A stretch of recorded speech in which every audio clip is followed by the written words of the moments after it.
Assalamualaikum warahmatullahi wabarakatuh. Perkenalkan, kami dari mahasiswa Gizi Business School. Untuk lebih akrabnya, langsung saja mulai dari anggota kami. Perkenalkan, saya Zaina dari D4. Saya Fodin Arif Adi Dharma dari D4. Saya Septi Hatami Salvia Muntila dari D4. Saya Jendana Bobi Ramlan dari D4. Saya Faisal Fikri dari D4. Oke, terima kasih. Tujuan kami di sini ingin mempersembahkan sejarah latar belakang veteran. Untuk mempersingkat waktu, langsung saja tonton video kami. Tegas saya memberi komando ini. Gagalkan negara Papua itu. Kibarkan bendera sang merah putih di Irian Barat. Akan datang yang mobilisasi umum. Mobilisasi umum yang mengenai seluruh rakyat Indonesia untuk membebaskan Irian Barat sama sekali daripada cengkraman imperialisme Belanda.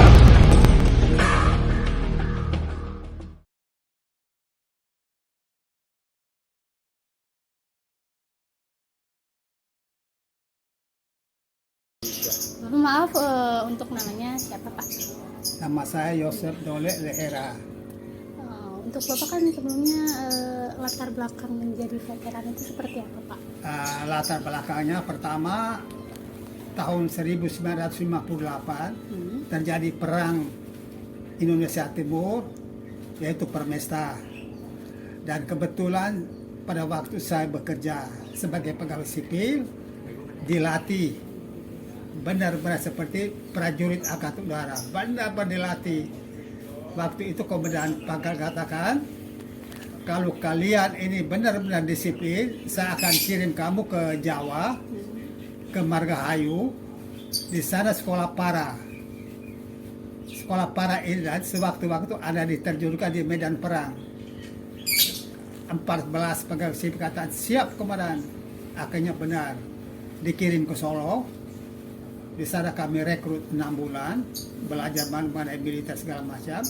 Lalu kami dikirim ke Bandung, Margahayu. Itu sekolah para trop di sana, 2 bulan. Pada waktu terjadi latihan siang malam itu ada berita, kami dikonsinyir sekitar 100 orang remaja tidak boleh keluar dari barak.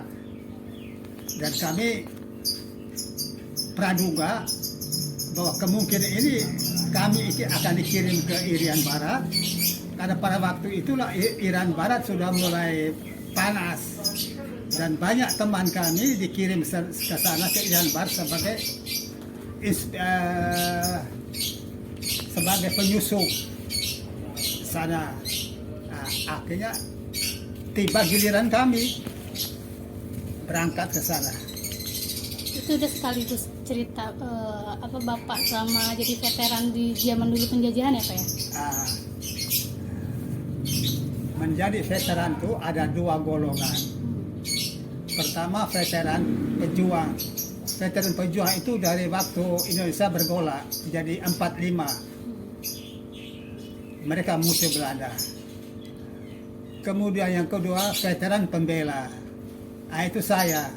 Lahir setelah Indonesia merdeka. Apa tugasnya?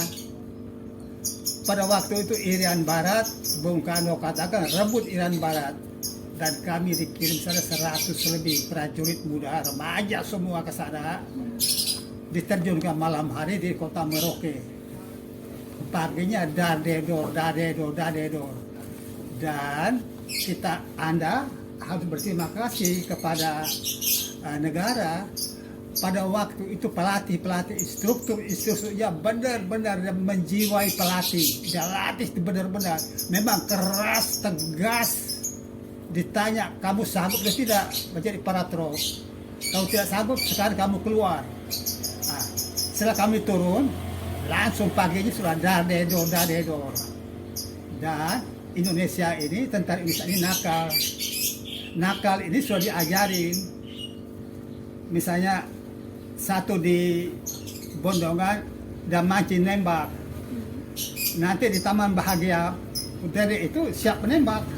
Nah, itu kita mancing begitu. Nah, rupanya Belanda tertipu habis dia. Sudah, so itu kita berada di sana, terus kita pulang menghadap Bung Karno. Bung Karno menyatakan, mulai hari ini kalian sebagai veteran pembela kemerdekaan Indonesia karena Irian Anda andil di sana. Nah, kita tunggu-tunggu, akhirnya kami dilantik diberikan pakaian begini, tanda jasa segala macam Irian Barat. Irian Barat ya. Ada juga yang atas perintah negara merebut Timur Leste. Ya, ada juga perintah negara untuk Dirikora Malaysia dulu itu atas jadi 3 operasi negara itu yang diminta negara dan kami harus siap di depan mau mati mau hidup risiko di situ karena sudah diberi gelar veteran. Kalau boleh tahu Pak, kenapa Bapak bisa jadi veteran gitu? Kalau itu tuh Bapak kepaksa apa enggak sih sebelumnya jadi veteran itu? Jadi begini, tahun 1952 saya di kelas 3 SR, dasar SD 53. Saya pada waktu kelas 3 itu IPA saya guru suruh saya baca. Saya baca, artinya saya tertarik pasukan payung Amerika mendarat di Normandia, Perancis Selatan. Saya lihat itu. Lalu perang Korea. Nah, di situ Batak. Saya mulai berpikir, mungkin saya satu waktu mungkin pasukan payung ini.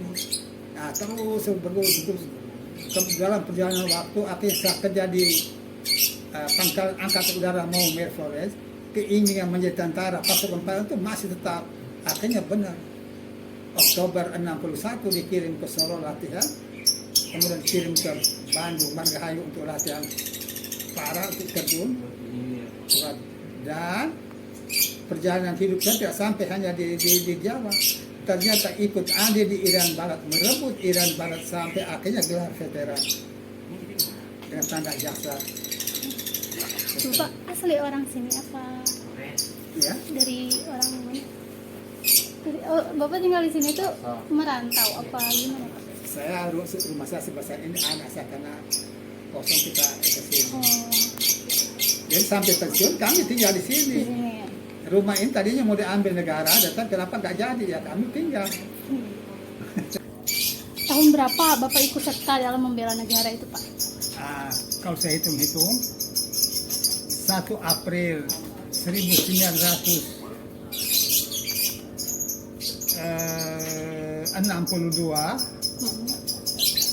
sampai dengan April 1987 pensiun. Pensiun. Tetapi itu pensiun di Angkatan Udara. Tapi veteran ini tidak boleh pensiun. Selama dia hidup dia berjuang. Nanti berjuang apa? Nanti saya tunggu pertanyaan. Bagaimana Bapak mempertahankan NKRI pada saat masa penjajahan Pak, kalau boleh tahu? Masa penjajahan kami ya baru kanak-kanak, baru lahir. Tapi pada masa Irian Barat, di situ kami berperan. Ya, Irian Baratnya kami berperan benar-benar. Karena dikirim sana tuh remaja yang ada umur 20 sampai 23 itu masih ger itu kan berani benar-benar. Dan saya salut itu. Remaja itu angkatan kami itu dari Sabang sampai Ambon tuh. Jadi bahasa apa saya, ibadah dia bagaimanapun kami campur di sana. Satu bahasa benar-benar. Lagi berperang dan mau sembahyang lohor, silakan sembahyang, kami jaga. Waktu hari Minggu di hutan kami doa, dia yang jaga. Jadi benar-benar kami praktekkan tuh. Benar-benar toleransi agama itu mulai di medan perang. Benar-benar. Dan banyak juga nangis ya. Ketika dia dari Kristen lagi ibadah, temannya jaga dia. Di situ dia ingat teman-temannya di kampung antara Kristen dan Muslim begitu ikan sama air. Dia sampai nangis diingat itu. ya.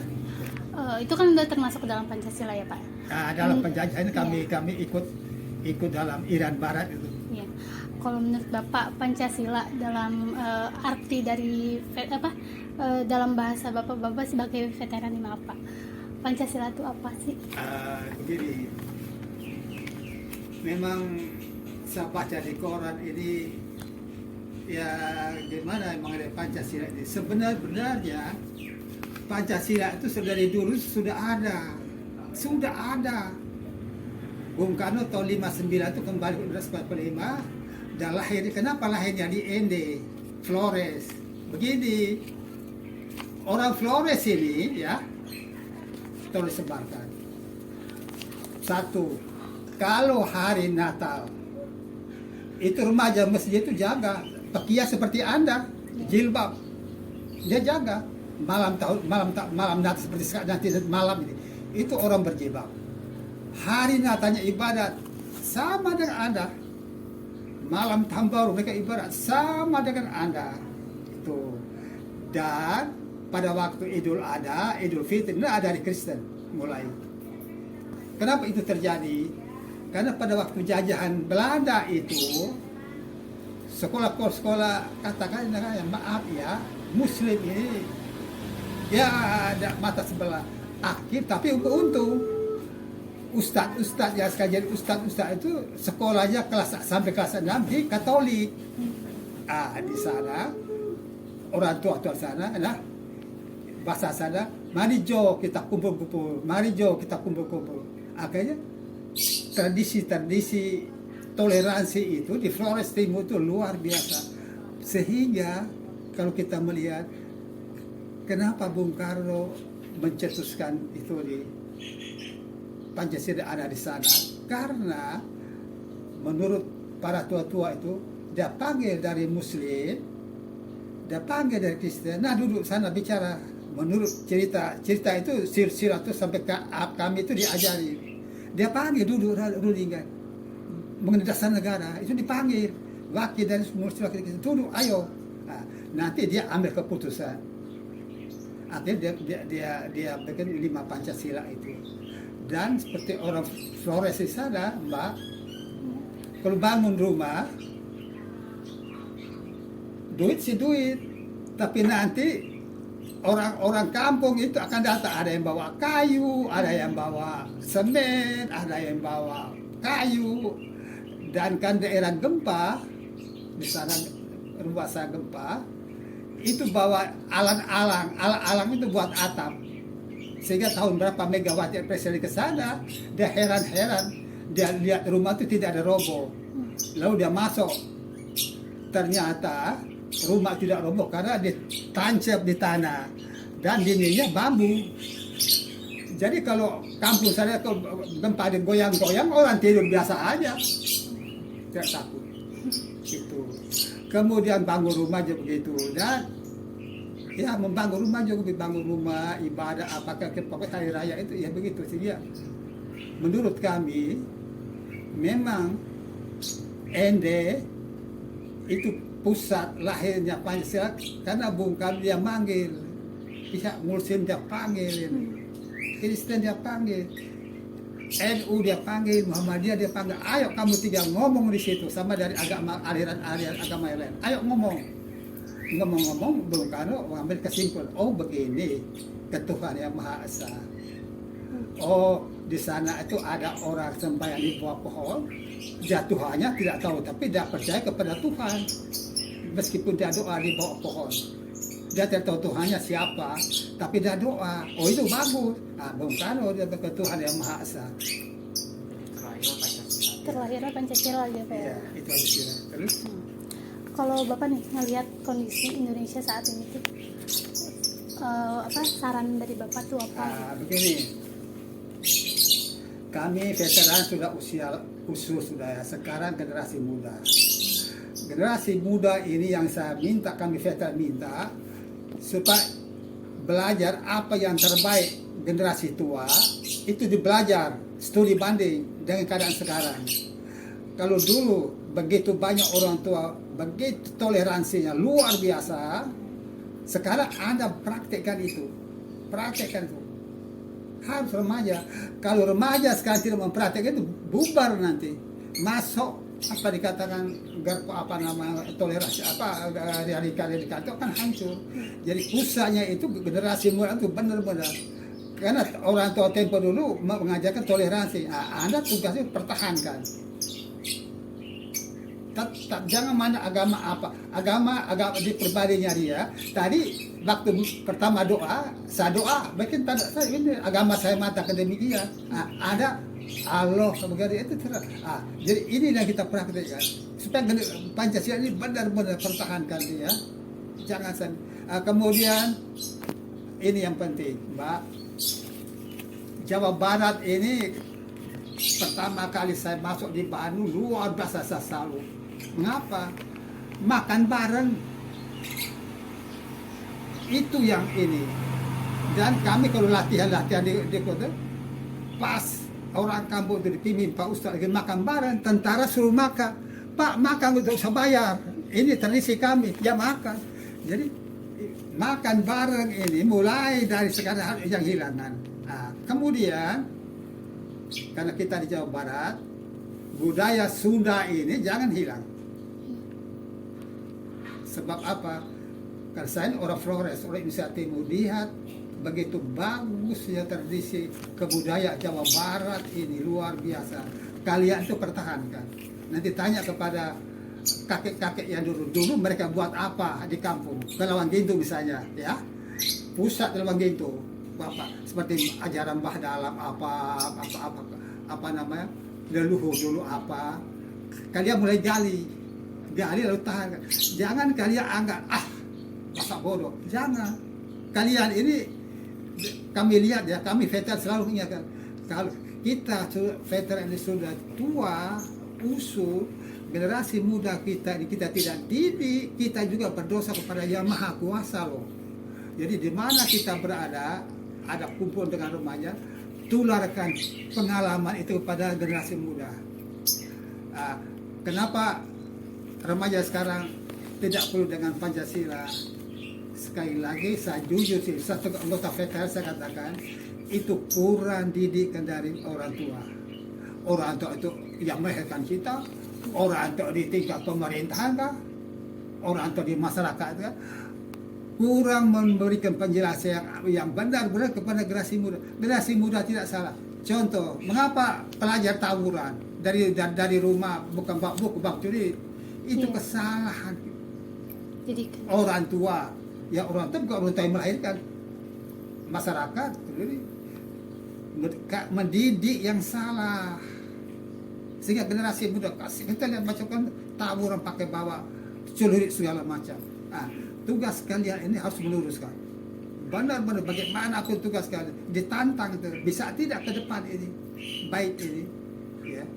Sebab kalau generasi tua sudah hilang, kalau generasi muda belum siap ya sudah. Dulu gua Bogor ini saya bilang paling bagus loh kalau toleransinya.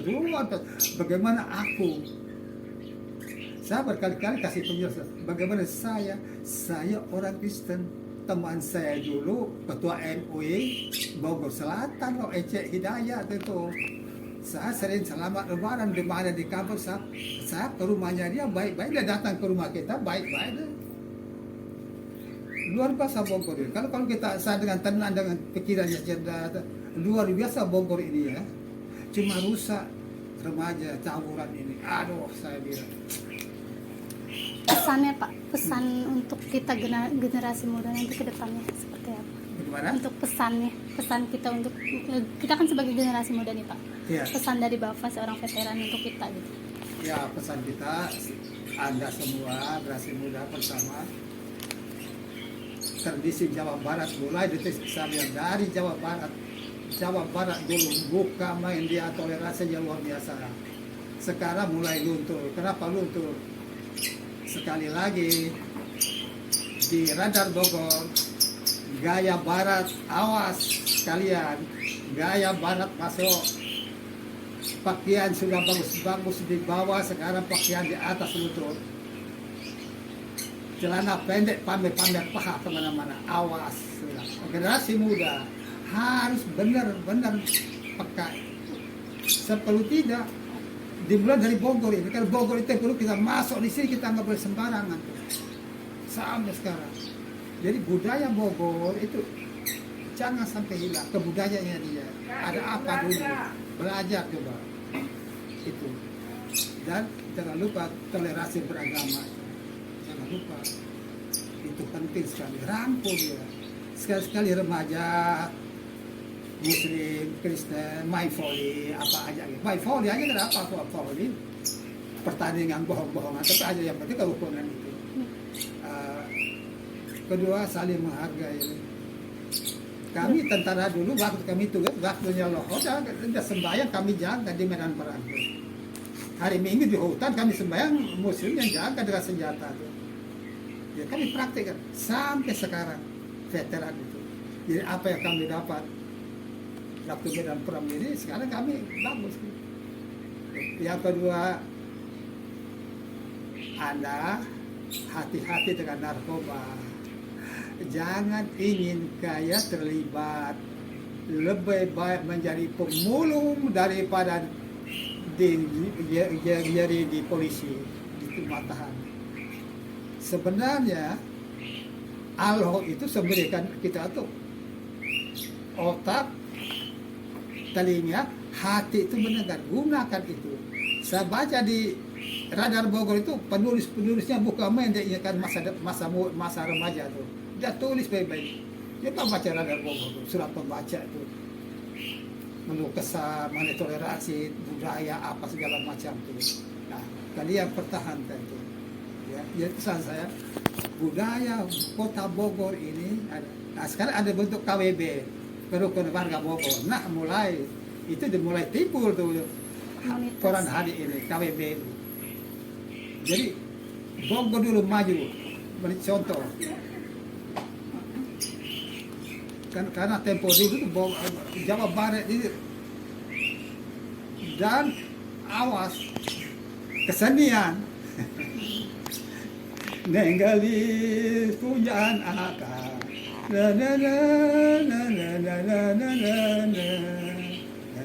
itu paling senang gitu.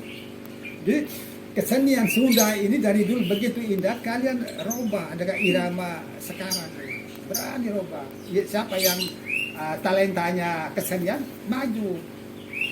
Jadi kalian jangan pikir ya, coba memikirkan bagaimana ke depan ini.